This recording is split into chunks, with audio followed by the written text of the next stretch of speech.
মাঠে নামার আগে মিশরের ফুটবলারদের একটি দৃশ্য এখন সামাজিক যোগাযোগ মাধ্যমে আলোচনার কেন্দ্রবিন্দু। ভাইরাল হওয়া ভিডিওতে দেখা যায় ম্যাচের প্রস্তুতির আগে দলটির খেলোয়াড়রা একসঙ্গে পবিত্র কোরআন তেলাওয়াত ও দোয়া করছেন। তবে এটি কোনো একটি ম্যাচের ঘটনা নয়। প্রায় প্রতিটি ম্যাচের আগেই তারা নিয়মিতভাবেই একসঙ্গে কোরআন তেলাওয়াত ও দোয়া করে থাকেন।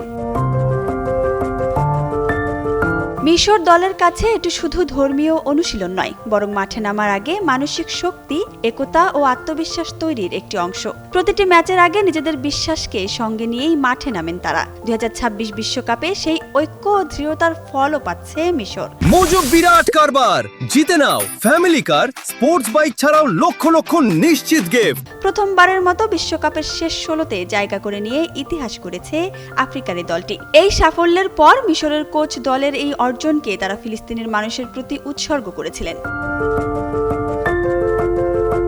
বিশ্বকাপের মঞ্চে মিশরের এই পথ চলা এখন শুধু ফুটবলের গল্প নয়, বরং আবেগ ও বিশ্বাসের সঙ্গেও জড়িয়ে গিয়েছে।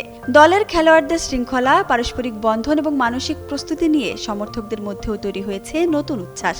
তবে সামনে অপেক্ষা করছে আরও বড় চ্যালেঞ্জ। শেষ 16র পর মিশরের প্রতিপক্ষ আর্জেন্টিনা, যারা বর্তমান ফুটবল বিশ্বের অন্যতম শক্তিশালী দল। আজ রাতে লিওনেল মেসিদের বিপক্ষে মাঠে নামার আগে মিশর চাইবে নিজেদের ঐতিহাসিক যাত্রা আরও দূর এগিয়ে নিতে।